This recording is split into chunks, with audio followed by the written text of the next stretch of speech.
Today on episode number 922, we're talking about everybody's favorite subject, taxes.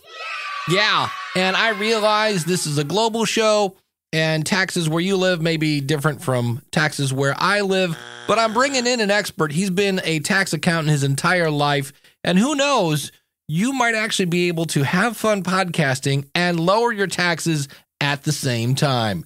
Hit it, ladies. The School of Podcasting with Dave Jackson. Podcasting since 2005. I am your award-winning Hall of Fame podcast coach, Dave Jackson, thanking you so much for tuning in. If you're new to the show, this is where I help you plan, launch, grow, and if you want to monetize your podcast. My website, schoolofpodcasting.com. If you throw a /listener on the end of that URL, that'll save you 20% on either a monthly or yearly subscription. And of course, that comes with the 30-day money-back guarantee. Now, I realize taxes are not really everybody's favorite subject, but I am going to also talk about some tools and some strategies to actually help you save money. So it's all kind of money related today. And when you make money with your podcast or save money not doing a podcast, I don't know about you. I like money. It tends to make my life a little less stressful. So also, this show is using Podcasting 2.0 chapters. So if for some reason you're like, yeah, I see where there are other things here, I'm just going to skip to the resources. You can do that. Now, if you don't see chapters in your app, something like, let's say, Apple Podcasts, well, you can get a new podcast app at podcasting2.org/apps. I'll have a link to that out in the show notes. But I am lucky enough to have a just absolutely kick butt group of people at the School of Podcasting. We got comedy writers, we got psychologists, we got a couple of retired pastors, we have university professors, we have a ton of really awesome people. And one of them is Ralph Estep Jr. Also, by the way, Ralph was on the podcast review show. So if you've never heard that show, you can hear myself and radio veteran Eric K. Johnson go over Ralph's show with a fine-tooth comb. And I'll put a link to that out at schoolofpodcasting.com/922.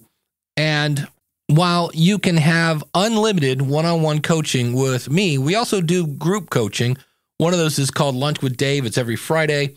And we were all kind of throwing out different ideas and questions. And then we got on the subject of taxes.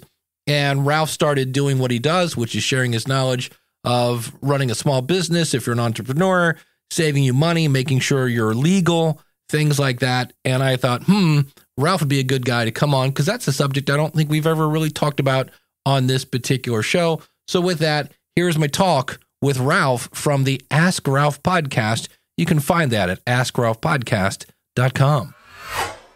All right. Well, joining me via Squadcast, one of my favorite students at the School of Podcasting, because when I see Ralph, look, as a teacher, the one thing you want is a willing student. And when Ralph shows up, I'm like, cool, we got questions coming in. They're good questions. And you can check out his show at askralphpodcast.com.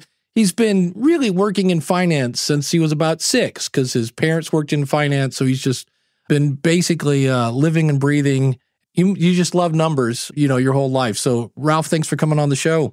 Oh, yeah, you're welcome. And I always bring questions, but tonight I'm bringing answers, Dave. Doggone it, we're switching the tables. I got the questions. And when most of the kids are playing with Legos, I was playing with 1040s and pencils and calculators. I had a lot of fun with calculators. I was adding machine tapes. Go, boom, boom, boom, boom, boom, boom. I used to enjoy that when I was a kid.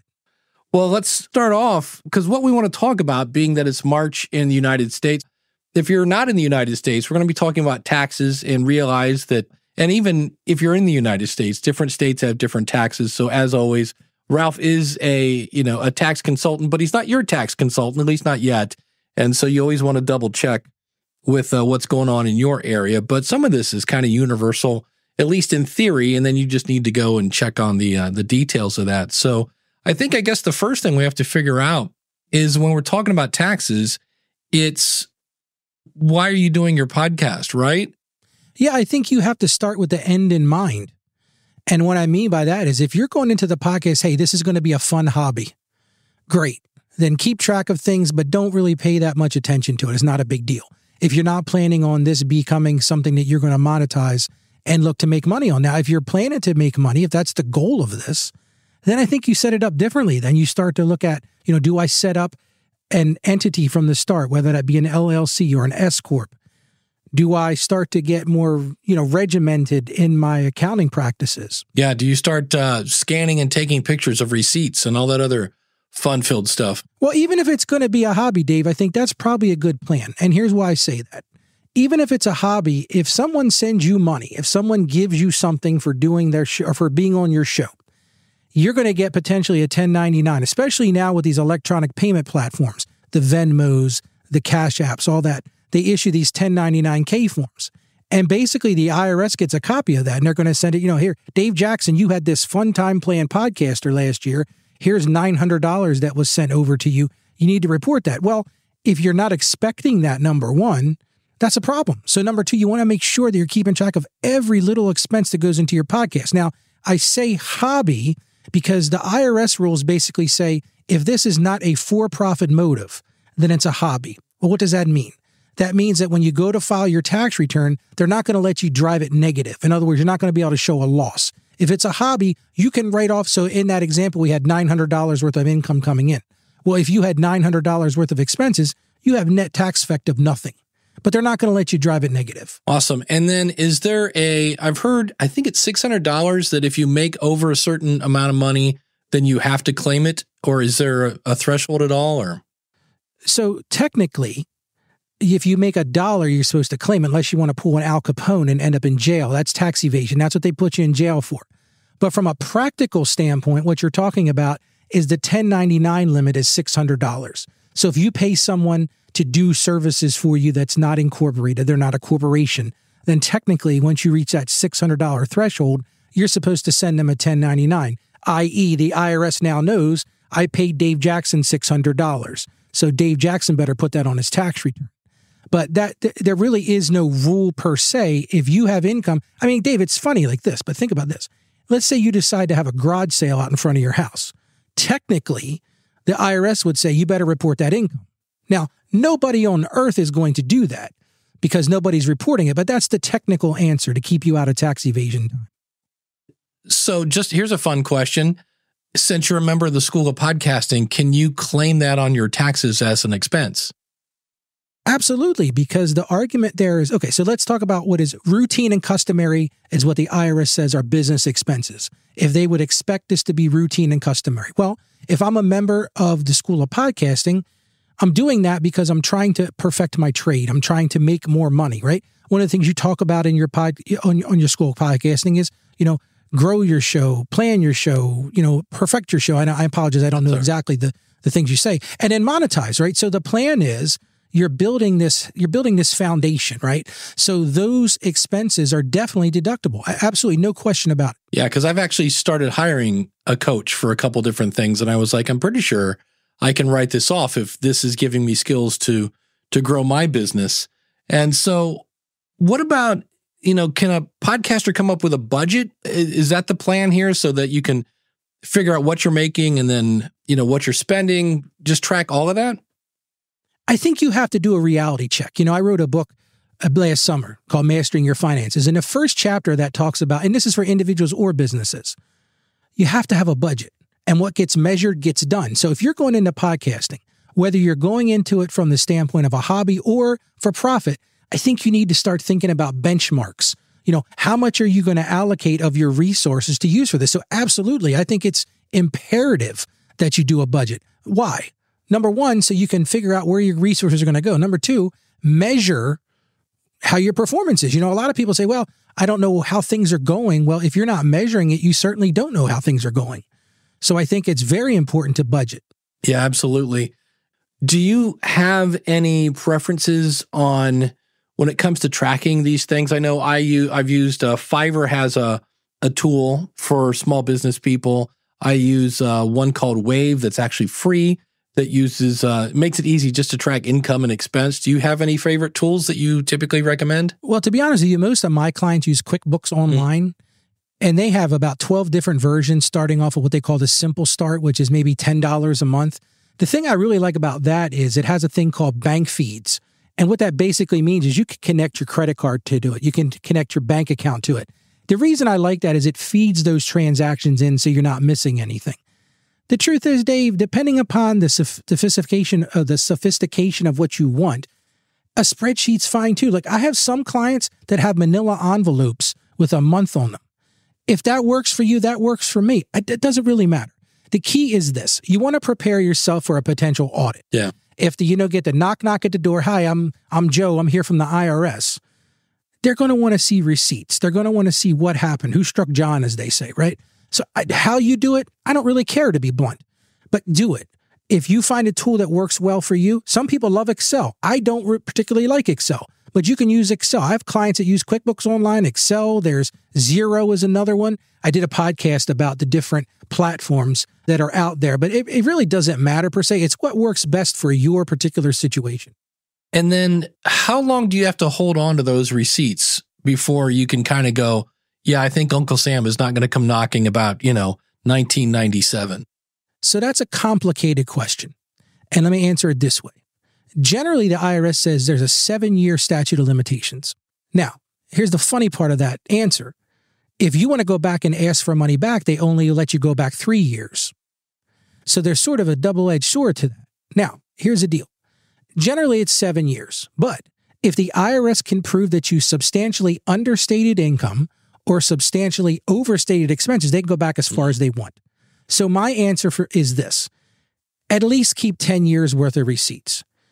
At the end of 10 years, if the IRS hasn't knocked at your door, if you don't have federal indictments against you, if they're not coming to get you, I'm one to think you're probably fine. Okay, that's good to hear.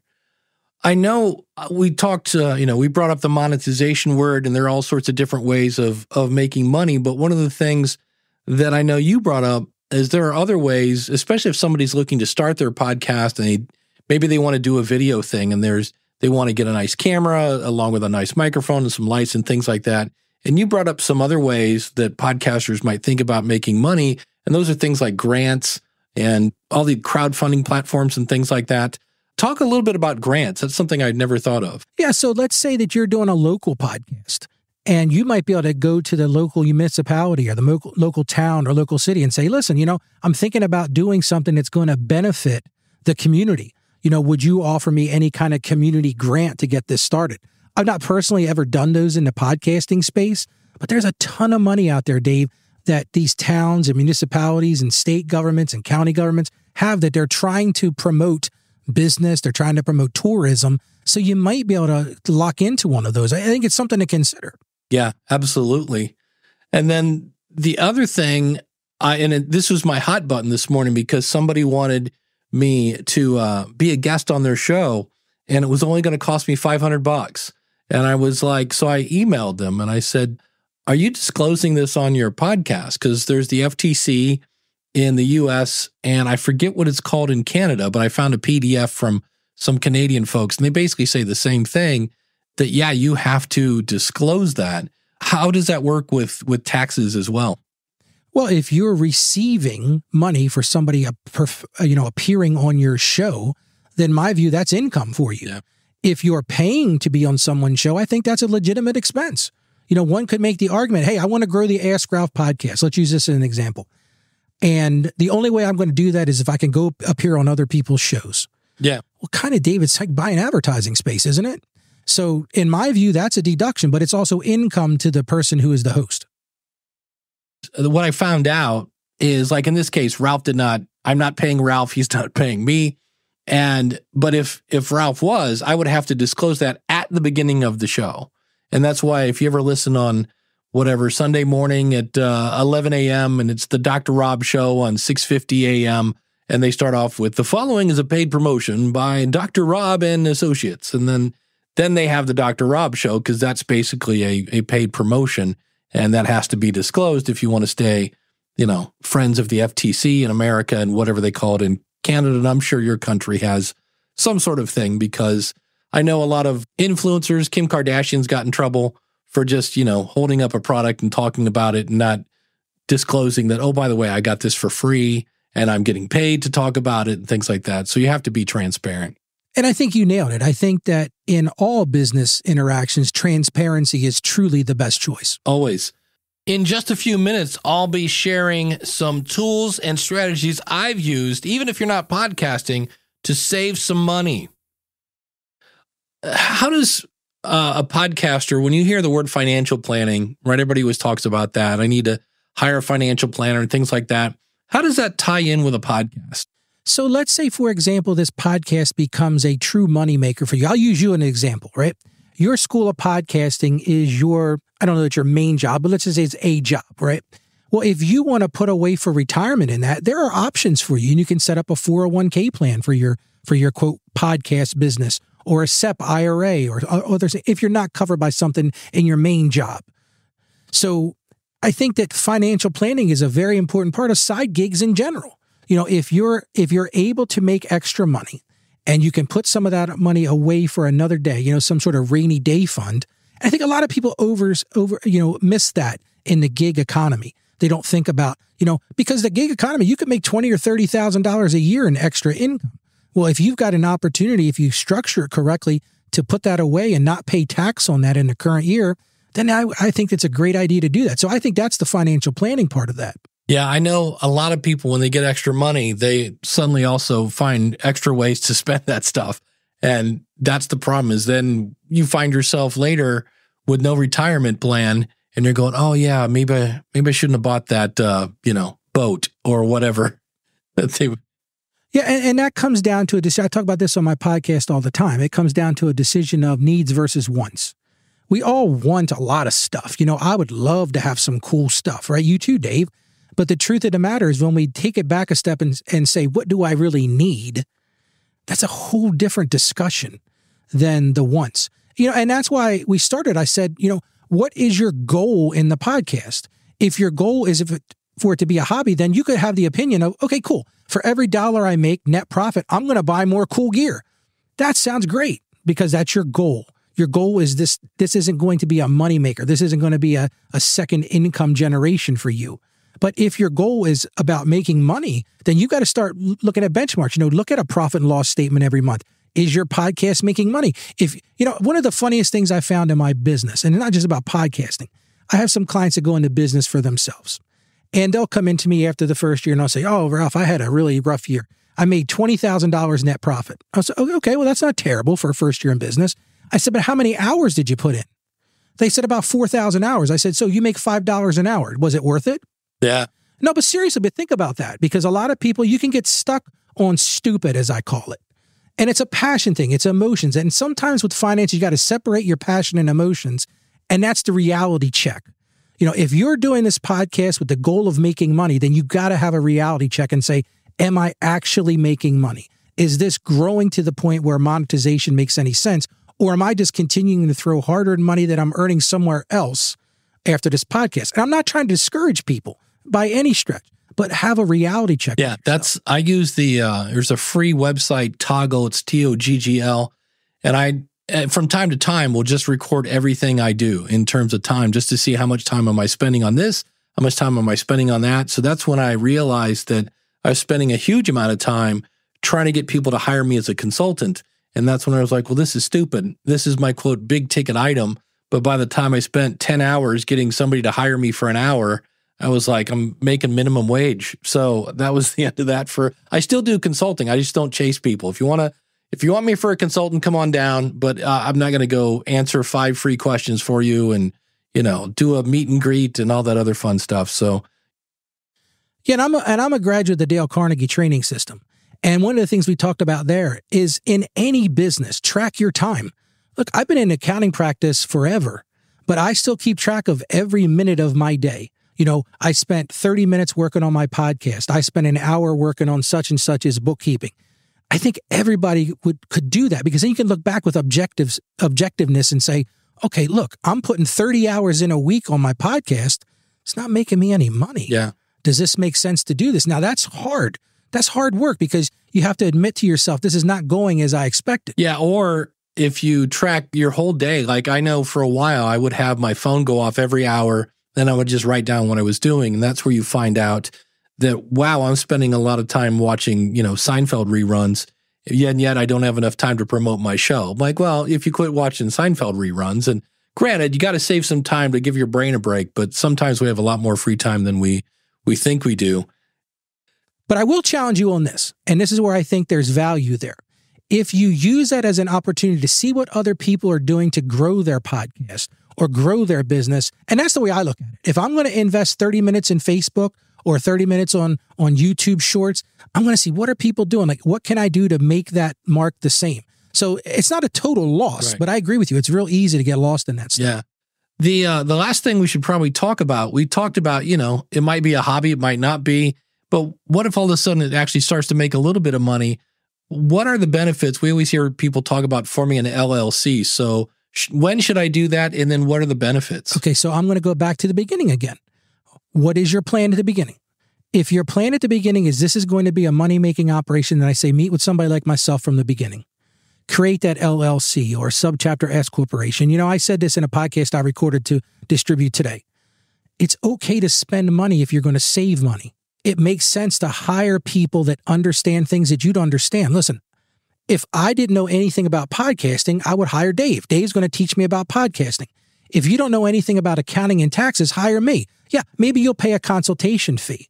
But if I can save you thousands of dollars, if I can help you to protect your liability, now I'm not an attorney, so I'm not going to give legal advice. But one of the benefits to setting up an LLC or an S Corp is it segregates you and the business. They're two separate, distinct entities. So that's thing number one that's great. Thing number two is there are beneficial tax structures by creating artificial entities like an S Corp. Here's a real simple example. Let's say that your podcast made you $100,000 last year. Net profit. That's fantastic, right? It's amazing. Well, that's fantastic. But here's the deal. If you don't structure that well, then guess what you're going to have? You're going to pay federal tax on that. You're going to pay state tax on that, depending upon where you're living. You're going to pay this little sneaky thing called self-employment tax. Mm-hmm. That's a Social Security and Medicare. And guess what? When you work for somebody else, you pay half, they pay half. But when you work for yourself, that $100,000 you just made, that's 15.8% additional tax. Ouch. That's $15,800. Well, what if I told you by creating an S corporation or a potentially 2-member LLC, I can cut that number in half? Yeah. That's huge. That pays for that hour of consulting real quick. Exactly. But see, people are so adverse to spending money that they don't think about, you have to spend money to make money. That's a truism. You get what you pay for. If you're going to go out to Google and search, let me figure out the best ways to save on my taxes, you're going to get about what you put into it. Nothing. Yeah. So to answer your question, I think it makes sense to enlist a team of people. And I'll take this outside the podcasting realm. Let's say I have a client that comes in, they're going to start a plumbing operation. They sit down with me. I show them how to create this in the right way. I say to them, it's all about building a foundation. Have a good attorney, have a good accountant, have a good insurance people. For example, we talked about this on the the Ask the Podcast show a few weeks ago. How many people think about insurance for their podcast? Yeah. That's huge. I mean, maybe it's expensive, but what's it worth to lose everything you have? Right. What's it worth to put all of your effort into your daytime job, and then you do this podcast on the side that's starting to make you money, and someone sues you for libel, or someone sues you for using an unlicensed piece of music or something like that? So, Dave, the answer to your question, big picture, is understand where you're trying to go. And if you're trying to make this a professional thing, then set it up like a professional thing from the beginning. It's not going to cost you a mint to do it. I work with clients all over the world. Zoom has opened up the doors that if you want to get in touch with me, we can get in front of a Zoom camera and I can show you how to save thousands of dollars if that's what you're looking to do. That's it. And you can do that at AskRalphPodcast.com. Click on the store and schedule your time with Ralph. He definitely knows what he's talking about. And allow me to interject one more thing. Oh, sure. Absolutely. A couple of days, or maybe a week or so ago, during one of our calls for the school podcasting, someone used the term, well, what if somebody wants to donate money to me? And I just want to bring this up because I think a lot of people get lost in what that really looks like. And Dave, if this isn't something you want to talk about, I totally understand. But I think it's a valuable thing. If you are collecting donations and you're expecting that the person giving you that donation is going to take a tax deduction for that, then you need to set up a nonprofit. So be very careful what words you use. So if you've got a podcast page and you're saying, hey, I would really like donations, be careful using that word. Now, you can use the word sponsor. You can use the word send me a cup of coffee. You can use the word, send me some shit. What is it? The Shitigos or something we talked about that day? Satoshis. Satoshis, whatever it is. I'm sorry. I'm not cool with that. Right. But if you're going to use the word donation, be careful because the IRS is on the lookout for that. And if you don't have what's called a 501c3, then you can get yourself into a world of trouble because people might be taking the impression that, oh, Ralph's got this podcast. He's a Christian guy. He's got this Christian podcast, and he's always asking us to support his show. And when I go there, it says, make a donation. Well, what's the expectation? The expectation is that's tax deductible. Now, I will be honest with you. The person making that donation has a responsibility to check and see, is that truly a donation? But anyway, I just think that's something that people need to understand is there's no such thing as a donation. I have so many clients who say, well, I gave to GoFundMe. What they don't realize is GoFundMe is not tax deductible. What if I call them awesome supporters? I think awesome supporters is fine. Okay. I'm one of your awesome supporters. Yeah, I appreciate that. But I just think that a lot of people you have to be careful with the word you use. Yeah. Are there any other things in terms of deductions that podcasters might be like they didn't know I could deduct that? I think there's a great deal of things. And I think you have to look at it from the standpoint of, is this expense related to my podcast? Dues and subscriptions. If you belong to Libsyn, for example, you pay a monthly fee for that. I use Auphonic to refine my podcast. I pay a fee for that. That's deductible. Any equipment that I buy. Hey, let me tell you this one. Maybe your internet service is deductible because you have to use it. You and I are having a communication through the internet right now. So guess what? That's a reasonable cost of doing business. How about your cell phone? Do you talk to people on your cell phone about your business? Insurance, utility expense. If you've got a particular part of your office or your home that's used exclusively, I'll be careful what I say here. The IRS is exclusively used for business, then you might be entitled to a home office deduction. So, I always say this, since like I said, I grew up in this. I started doing taxes when I was 6 years old. If you can convince your grandmother that it's a legitimate tax deduction, then I think it's fair to put it on the return because nobody lies to grandma, right? Right, Dave? You shouldn't. Doug. Well, okay, fair enough. We live in a different time, but let's just say when I was a kid, she beat the tar out of you if you lied to grandma. But anyway, so as long as you can make some justification to where this is here's another one. How about travel? Yeah. If you go to Podfest or if you go to one of these places that has, these podcast conventions, for example, absolutely, your airfare there, your meals and entertainment while you're there. Maybe you have temporary internet service. All those things are transportation, travel. The sky's the limit. And I always tell people this. If you're going to do it, use a business credit card, use a business check, use a business account from the start. That way, at some point, maybe you sit down with somebody like me and would say, you know what, Dave, you're pushing it. That trip to Hawaii was a bit much, my friend. But if you don't take that deduction from the front end, I'm never going to know about it. So I think that you just have to be reasonable. We used the word transparent a little while ago. Be transparent, be reasonable. If you can prove it to your grandmother, then that IRS agent's probably going to be pretty easy to prove. But you got to have receipts. A lot of people think, well, I'll just give them my bank statement. That doesn't work. Or I'll just give them my credit card statement. Guess what? That doesn't work. Oh, I pay for everything on PayPal. I'm just going to show them my PayPal statement. That doesn't work. They want receipt evidence. They want you to give, because here's the deal. Let's say you go to Staples, right? I think Staples is still around.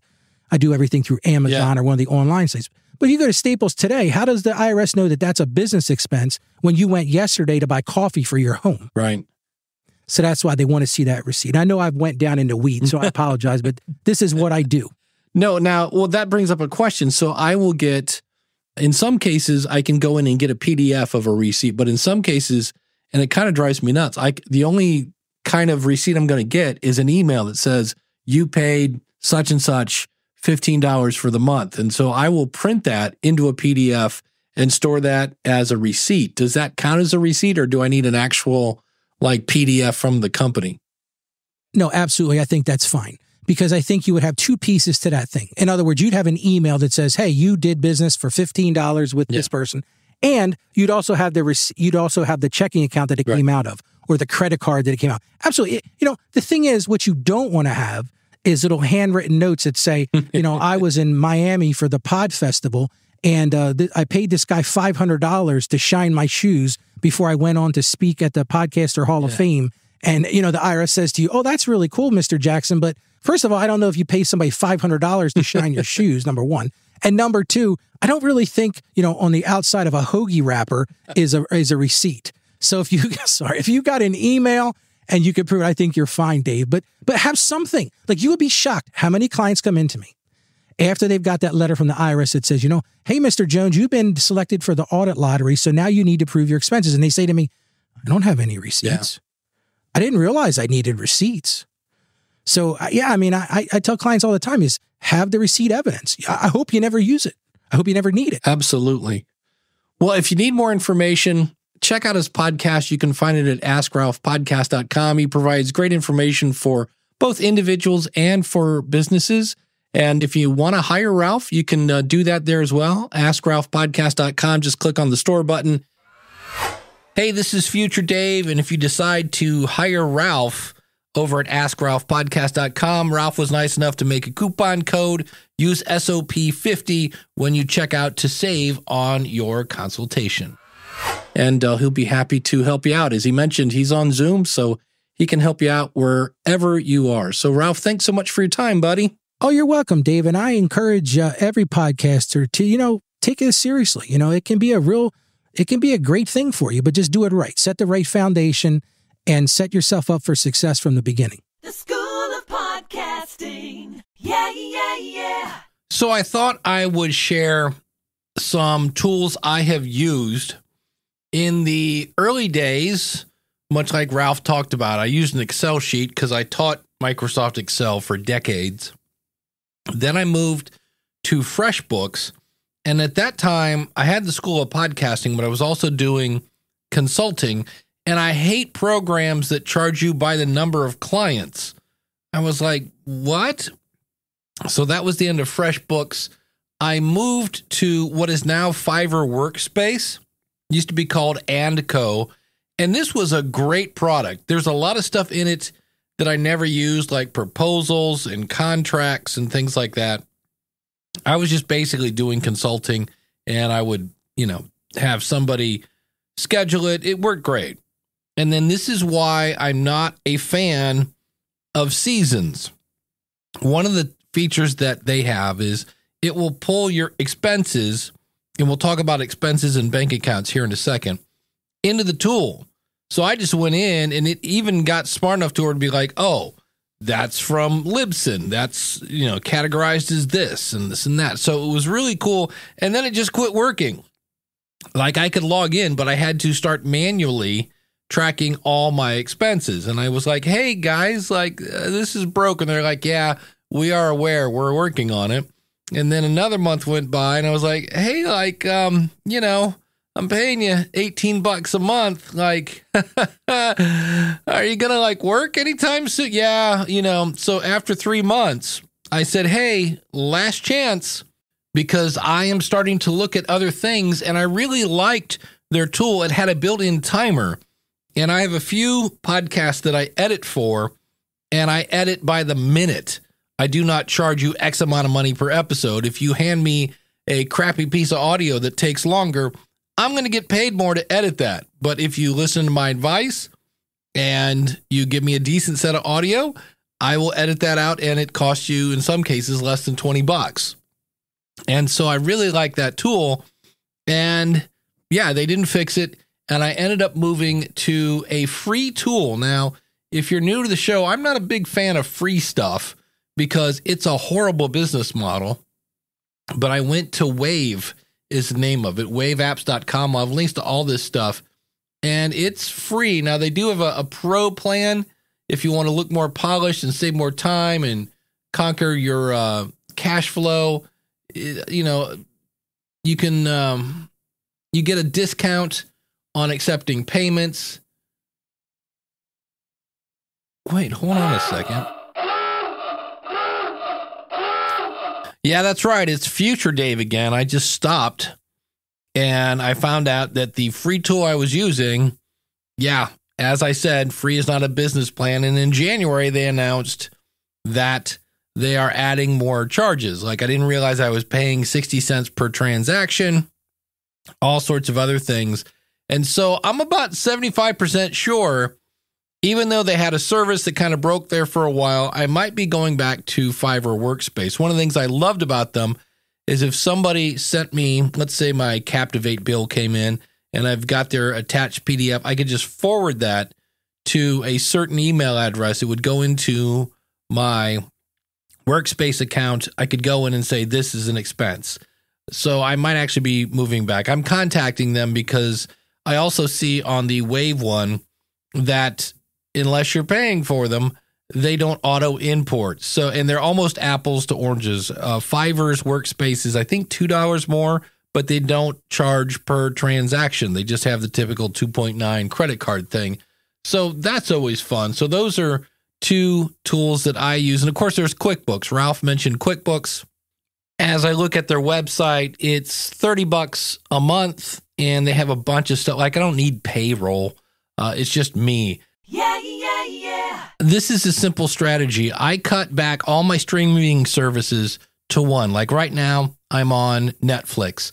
And when I really have to struggle to find something to watch, I will cancel Netflix and I will go to Hulu. And then I will cancel Hulu and go to HBO. This way, I am not wasting my time paying for stuff that I may be watching one show. And this is one easy way to pay for your media hosting by not giving streaming services an extra $50 a month. Originally, I thought I would have fear of missing out, but aside from the Super Bowl, rarely do I go to some place where everybody's talking about that thing that was on last night. So it's saving me money, and I'm not wasting my time going, is there anything on this? I don't want to watch that again. Yeah, yeah, yeah. Now, this next part kind of doesn't really apply to podcasting, but it does. But you can do this in your personal life. To make a long story short, I had one bank with 3 bank accounts, personal checking, personal savings, and then the School of Podcasting. And it made it very easy to transfer money from one to the other. But also, you had to always make sure that you're not paying for personal things. It made things, you had to pay attention. So about probably a year ago, because I was watching a commercial and I looked at them before, I opened up a SoFi account, and that's a bank here. And they have all sorts of fun little services for your money. So I set up a School of Podcasting checking account, which I never use, a School of Podcasting savings account where I throw in any extra money. And then I hate credit cards. This is a guy that's been through bankruptcy, but I set up a School of Podcasting credit card, which I then pay all my bills through and religiously pay off at the end of the month. And what I didn't realize is I was earning points on that, and those points can be used for money. And I thought they were kidding, but after a year, I got close to, well, let's just say it was a mid 3-figure payout. And I was like, well, surely they don't mean that much money. And I clicked the button and checked my account, and there it was. So what this did for me is, if you want to have like a rainy day account for anything, personal or business, set up a separate bank so that it's just out of sight, out of mind. And I am pretty happy with the way I'm saving money over there. They also have a tool called Roundup, where I can say, let's say I buy something for $1.90, it will take the extra 10 cents and put it into a savings account. There is another tool that's not business related. It's meant for more rainy day saving, investing, checking kind of thing, called Acorns. And I just started using it because that's its whole little jam. Now that's $3 a month, but they have checking accounts that earn interest, where my current bank, there's no fees. So I'm paying $3 for Acorns, but my current bank, it's free, but I'm not earning any interest. And I was like, I'll have to do some math on that. And I am a fan of, well, let's see what happens. I get a little nervous around money. I don't know about you, but I like my money and I like to keep it.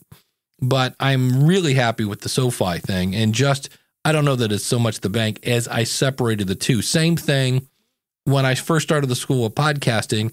I used a great plugin to have your courses and such on WordPress. So when I made something on my website, I had to go, wait, is this for the public or is this for the people that paid? And then I had a drip thing where it would drip out courses and things like that. Long story short, again, I separated My courses, I'm now using a thing called Zenler. I might be moving that to Heartbeat, but that's a whole other discussion. But the bottom line is my website is my website. Everything there is public, and my courses are all over there. And I realize as much as we all want to Kajabi everything and have everything in one place, I have found in my travels that when you get one of those, it does everything for you. Meh. It does everything meh for you. Like there's one thing it does and the rest is kind of like, it's not bad. I mean, Zenler kind of does that, and I just use it for courses. So the thing I wanted to pass along is if you're trying to save money, then create a bank account that you can't see and just have some money put into that. And so for me, I like SoFi, and I just started playing with Acorns. Links will be in the show description, and I believe they have some sort of referral program where I get a free squirrel t-shirt or something like that. Yeah, yeah, yeah. And since we're talking about finances and business and disclosures, this is from a video from the FTC. That is the U.S. government agency that makes sure that the consumer doesn't get screwed, for lack of a better phrase. And so for all you people who want to charge your guests, here is some information from the FTC, and I'll put a link also to, I forget the agency from Canada, but in the most part, you just got to let people know if you're getting paid or benefiting in any way. So, if a brand pays you or gives you free stuff or discounts, tell people about that relationship when you promote anything from that brand. Make sure people will see and understand that disclosure. Tell people about your brand relationship along with your endorsement. Not in your profile, not in a bunch of hashtags. Put it early in the message or superimposed prominently on the picture. In a live stream, it should be repeated often enough that people will catch it. Make it plain and simple. You can say your post is an ad, advertisement, or sponsored with or without a hashtag. You can say thank you to the brand for the free product, if the product is all you got. Or you could label yourself a partner or ambassador.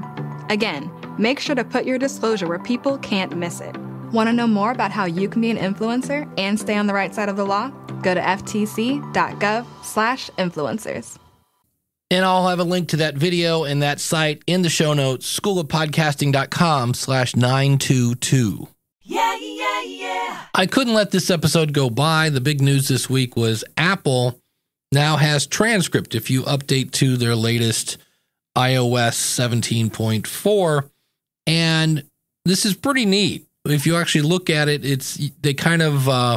it looks like lyrics on Spotify or lyrics on Apple Music. You kind of watch the words light up as they go along. Now, that is a transcript they made. And if you do nothing, they will use that and all your Apple people will be happy. But there are other apps like TrueFans. TrueFans is a web app, and it does like everything. It doesn't do my favorite, which is smart playlists. And but it's coming up the list of favorite apps. Another one is Podcast Guru. I really like Podcast Guru. Both those they work on any phone and they have a web interface. That's pretty cool. Fountain, Podverse, these are other ones. You can find these if you go to podcasting2.org/apps. So there are other apps, and that's why if you're using something like Cast Magic, you can upload an SRT file or a VTT file. And those, if you look at those, they're just gibberish. But if you put them into an app, these apps use all that information, and that's how it displays the text on a field. Now, if you are using Podpage may see that in the code and import some of that gibberish as the transcript, where you would have to copy and paste over that to make it readable for people. But just know that there are other apps that are doing this. And the great thing about these other apps like Podcast Guru, which right now I like, there's a new app because I was trying to find one for Android. And I really like the app Podurama. However, it doesn't do hardly any Podcasting 2.0 stuff. It does everything else I want it to, but all the streaming Satoshi things that Ralph mentioned doesn't do that. And I want an app that's going to be ready for the future. And Podcast Guru does.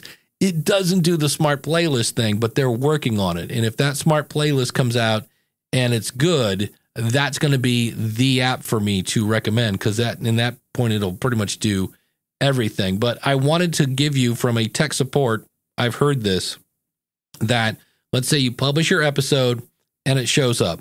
You go to your phone, you go to Apple Podcasts, you click play, and there's no transcript. Realize Apple is making the transcript. So it may take up to 24 hours. So if your episode's there and you're like, I don't see anything, that's what's going on. Now, if you want to upload your own transcript, you can do that.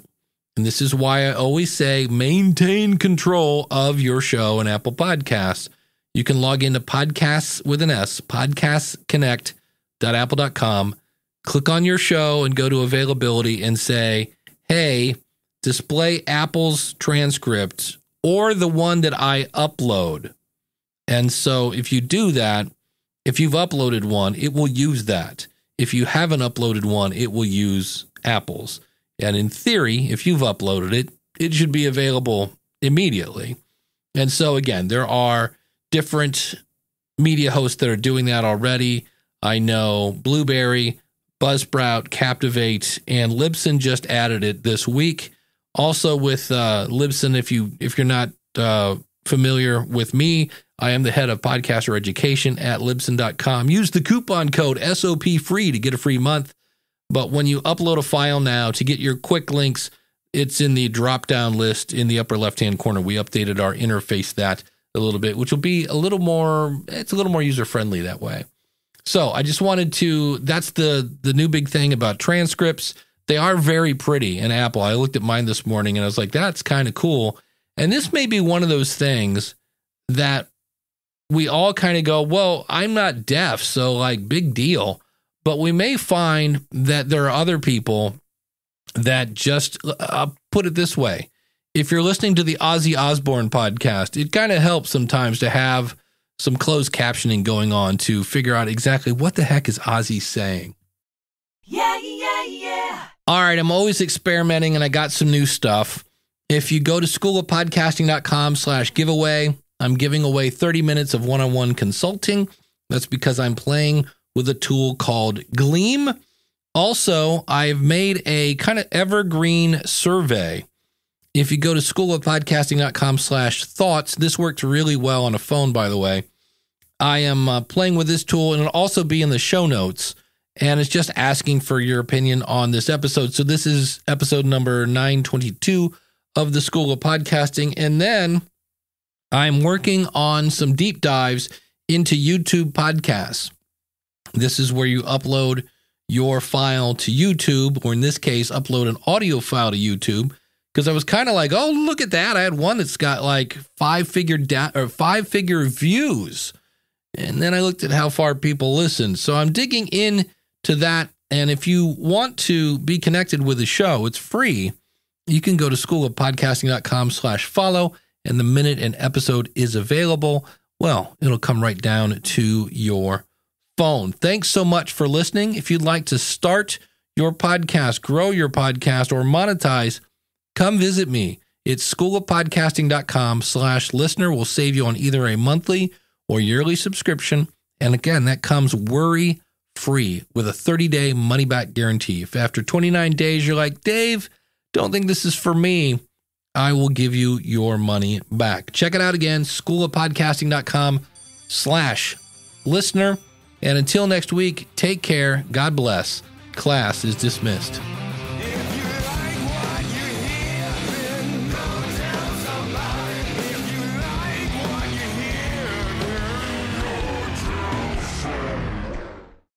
I'm starting to look at other things. Other things? What was that? Wow. Suddenly I'm 13 again. Wait, hold on. The free? No, it's okay. I've said it before. Free plans are horrible. And this is like exhibit K at this point of businesses that can't really survive when you don't charge your customer. Shocking.